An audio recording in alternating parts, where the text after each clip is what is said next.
இனிய தமிழ் அமுது நேயர்களே, அனைவருக்கும் இனிய மதிய வணக்கங்கள். இன்றைக்கு ஸ்ரீ நாராயணியத்திலே நாம் பார்க்க இருப்பது தசகம் 63, கோவர்த்தன மலையை தாங்குது.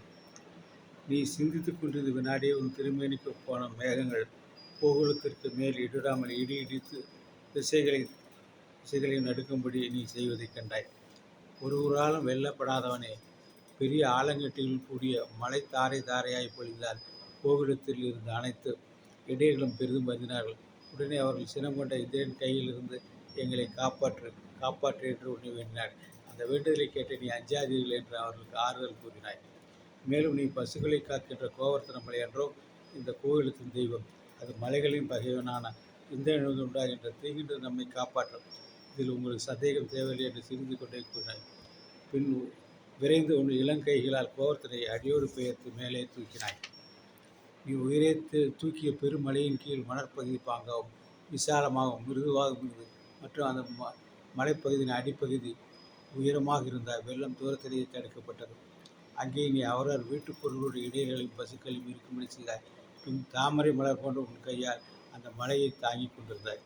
நீ ஒரு கையால் பெருமலையை தூக்கிக்கொண்டு மற்றொரு கையால் அருகிலிருந்த பசுக்களை தடவிக்கொண்டும் இளம் பெண்களுடன் நண்பன் இன்பமாக விளையாடி கொண்டும் உரையாடி கொண்டும் இருந்தாய். இதை கண்ட இடையர்கள் எல்லோரும் அதிசயித்து மகிழ்ந்தார்கள். அப்போது உன்னை பார்த்த இடைகளை, இந்த மலையோ மிகவும் பெரியது, இவனோ சிறுவனாலும் தாமரைமல் போன்ற இடக்கையால் அதை நீண்ட நேரமாக சுமக்கின்றான். இது என்ன விந்தை! ஒரு சமயம் மலையை இவனுக்கு அந்த பலத்தை கொடுத்தது என்று உன்னை பற்றி தங்கள் அறியாமையால் அவ்வாறு கூறினார்கள். உன்னை படித்தவனா இந்திரன் இந்த சிறுவனுக்கு என்ன இருமாப்போ, இவன் கை சோர்வடைந்து மலையை நிச்சயம் கீழே இறக்கிவிடுவான் என்று தனக்கே உரிதான கருத்தோடு 7 நாட்கள் கடுமையாக மழை பெய்யும்படி செய்தான். தேவனே, நீ நின்ற இடத்திலிருந்து போராடி கூட அசையவில்லை. மழை பொழிந்த மேகங்களின் கூட்டத்தில் நீ வற்றி போனதால் அவை காற்றால் விரட்டப்பட்டது. பின் தேவர்களின் தலைவன் இந்திரன் உன்னை பற்றி படவையாக ஐயமுற்று அவ்விடத்திலிருந்து ஓடிவிட்டான்.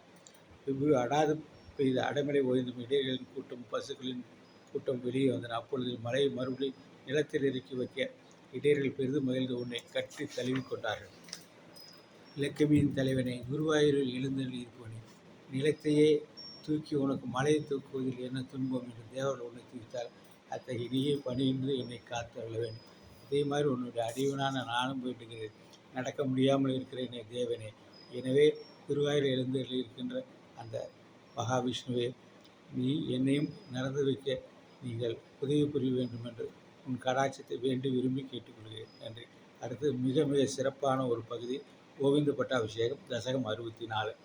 இடையர்கள் எல்லோரும் மலையை தூக்கியது போன்ற மிக உயர்ந்த மகிமையை கண்டதனால் உன்னை இறைவனே அவதாரம் எடுத்த ஆக்கது நந்தகோபனிடம் உன் ஜாதகத்தை பற்றி கேட்டார். முன்பு நாமகரண காலத்தில் கற்கமுடி ஒரு தந்தை மற்றும் உன் நெருங்கிய உறவினர் ரகசியமாக கூறி உன் பெருமைகளை கொண்டு நந்தகோபர் 1000 கூறினார். அது முதற்கொண்டு அவளுக்கு உன்னிடத்தில் அன்பும் பெருமதிப்பும் முன்பு இருந்ததை காட்டிலும் பல மடங்கு உயர்ந்தன. கர்வமடைந்த இந்திரன் தான் பட்ட அவமானத்தால் உண்மையை அறிந்து பின் காமதேனோடு வந்து ரத்தன கிரீடம் அணிந்த உன் தன் சிரசால் உன் திருவடித்தாமரை மலரை தொட்டி வணங்கி துதித்தான். அன்பின் மீதியால் பெருகிய பாலால் காமதேனு கோவிந்தன் என்ற அனைவராலும் பாட்டப்பட்டு உனக்கு அபிஷேகம் செய்து மனம் மாறி இந்திரனும் மகிழ்ச்சி பெருக்கால் ஐராவத்தின் மீது அமர்ந்தபடி தான் கொண்டு வந்த ஆகைய ககையை மீறினால் உனக்கு அபிஷேகம் செய்தான்.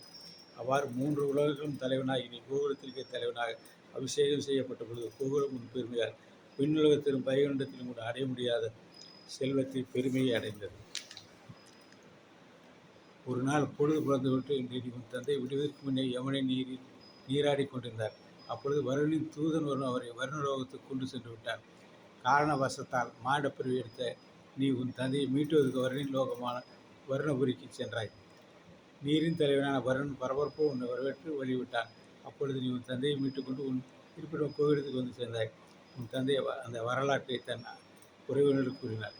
விஷ்ணுவை உன்னை ஹரி என்று உறுதியாக தெரிந்து கொண்ட உன் உறவினர் உன் உலகமான வைகுண்டத்தை காணவில்லை. அது வந்து நீ அவர்களுக்கு மற்றவர்கள் அடைய முடியாத அந்த பரமபத்தை காண்பித்தாய். முழு முதல் பொருளை பெரியவனை, அந்த இடையர்கள் எல்லோரும் பேரானந்த பெருக்கார் மோட்சமாகிய அமுதத்தில் மூழ்கி மெய்மறந்து வைகுண்ட தரிசனத்தை வாக்கியத்தை வெகு நேரம் அனுபவித்தார்கள். பிறகு அவர்கள் நீயே அந்த நிலையை மீட்டு இவ்வுலகத்திற்கு கொண்டு வந்தாய். தேவனே, குருவாயூரில் வாழ்பவனே, ஒருவராலும் அடைய முடியாத உன் இருப்பிடமான வைகுண்டத்தை வேறு எந்த அவதாரத்தில் இப்படி கையில் உள்ள இலந்தை பழத்தை போல தெளிவாக பக்தர்கள் காண்பித்தாய். இங்கு ஆய்ச்சிறுநூறில் நீயே கண்கண்ட இறைவனாவாய். ஆகவே நீ என்னை நோய்களிலிருந்து காத்தருள வேண்டும் என்று நாராயண பட்டத்திரி அந்த கிருஷ்ண பரமாத்மாவிடம் வேண்டுகிறார். அதே அடியவனாக நானும் வேண்டுகிறேன். நானும் உன்னுடைய பக்தன். எனவே நீ என்னையும் நாராயண பட்டத்திரி அந்த நோயிலிருந்து காத்தருவது போல என்னையும் நடக்க வைக்க வேண்டும் என்று உன்னை பாதங்களை பணிந்து கேட்டுக்கொள்கிறேன். நன்றி, வணக்கம். நாளை தசகம் 65 கோபியர் பகவானின் அருகில் செல்லுதல் ராச கிரீடை. நாம் இதை படித்து இன்புறுவோமாக. நன்றி, வணக்கம்.